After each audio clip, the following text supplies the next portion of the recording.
You know, because we see and recognize Lucky Dube because it's the only, what would I call, non-Jamaican who continuously use reggae music, because you have other artists who use reggae music.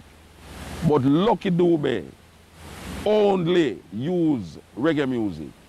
And it give him a space in the hearts of the Jamaican people to say, here's an African using reggae music and has gotten over with the reggae music. So, hello everybody, you're welcome back again to the Reggae Appreciation Society. And in today's video we're taking a look at Reggae Sunsplash 1992, the day Joseph Hill declared war on Lucky Dube. Reggae music as we know it emerged from the grimy inner city ghettos of Kingston in the late 1960s, a Jamaican-made genre that took the world by storm before the end of the 1970s.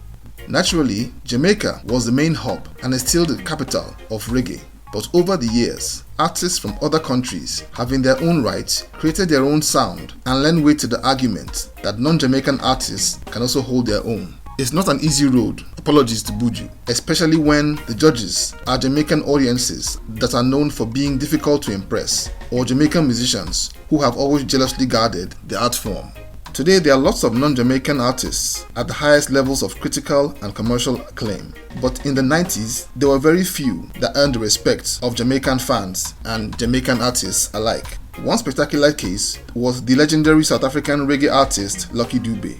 Lucky Dube was a megastar on the African continent by the end of the 1980s and was beginning to make waves in France and North America, but in Jamaica he was completely unknown. That changed in 1991 when he made his debut at the annual Reggae Sunsplash in Montego Bay. His devastating performance not only won over the fans but shook the Jamaican artists to their core. And one of these Jamaican artists was the great Joseph Hill of the legendary band Culture, and will lead to something of a declaration of friendly war to prove the dominance of Jamaican reggae. Let's take a look at the time Joseph Hill declared war on Lucky Dube at the 1992 Reggae Sunsplash. The Reggae Sunsplash is one of the world's biggest musical events and has held every year since its emergence in 1978. It was the brainchild of 4 young Jamaican entrepreneurs who hatched the idea of a festival that will feature the best in Jamaican reggae music on the beautiful Jamaican north coast of Montego Bay. The first was headlined by the likes of Toots and the Maytals, Third World and Bob Marley, who were all Jamaican artists, but with time, the headliners included non-Jamaican artists. The show's performers are always the who's who in reggae music, and the show's promoters' ability to be strongly in touch with reggae's pulse by choosing the hottest artists is one of the reasons for the success of the show over the past 4 decades. The scouting of Lucky Dube in 1991 as a great potential headliner is another example of how good the Reggae Sunsplash crew are at what they do. In 1991, one of the organizers, Tony Johnson, was on tour with some musicians across North America and Japan, and by accident, he caught a show by a then young and red-hot South African reggae star called Lucky Dube. Johnson was astonished by Dube's amazing performance and the fact that he sang in a voice that sounded a lot like Peter Tosh, not to mention an excellent backing band called The Slaves.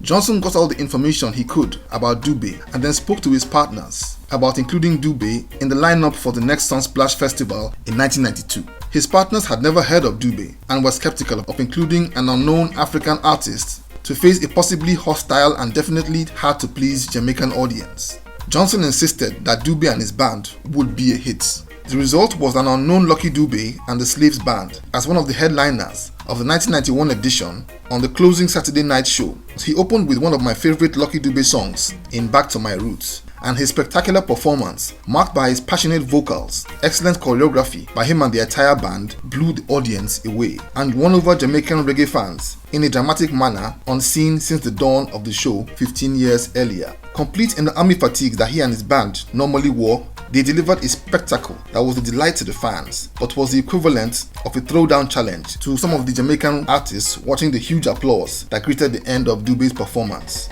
The legendary Joseph Hill was one of those artists, and Dube's performance that had been a gamble paid off for the organizers, so naturally they invited him back for the 1992 edition as one of the headliners for the finale alongside reggae greats Culture. Lucky Dube got on stage and, like he had done the previous year, delivered a spectacular show that eclipsed most of what the audience had seen throughout that day. But little did the audience know that Culture, which was scheduled to come on after, was planning to make a big statement and let the world know who was boss that night. To begin with, Joseph Phil, who was known for having excellent dress sense among his peers and always decked out in three-piece suits and outfits worthy of GQ, came on stage in military fatigues, similar to what Dube and his band always wore, in a symbolic declaration of war. Culture came in at about 3 a.m. in the morning, and for an hour and 30 minutes, they redefined the meaning of spectacular with one of Culture's greatest ever live performances, and that is saying a lot. Hill gave a masterclass of roots reggae music that would leave no doubt that Jamaican reggae was still number one at the end of the day. But mind you, there was nothing bad-blooded about the throwdown, and was just something of a friendly competition between distant cousins. Joseph Phil was interviewed by the Caribbean Beat magazine about the musical battle, and Hill laughed heartily and admitted that indeed he had set out to make a big statement that evening. In Hill's own words, "I love Lucky Dube, but I just wanted to kind of show that reggae is a Jamaican thing and that Jamaica is the root of reggae music." So the 1992 Sunsplash Festival ended on a high with performances by one of Africa's greatest artists and one of Jamaica's greatest reggae artists ever, both delivering amazing performances on the greatest reggae platform in the world.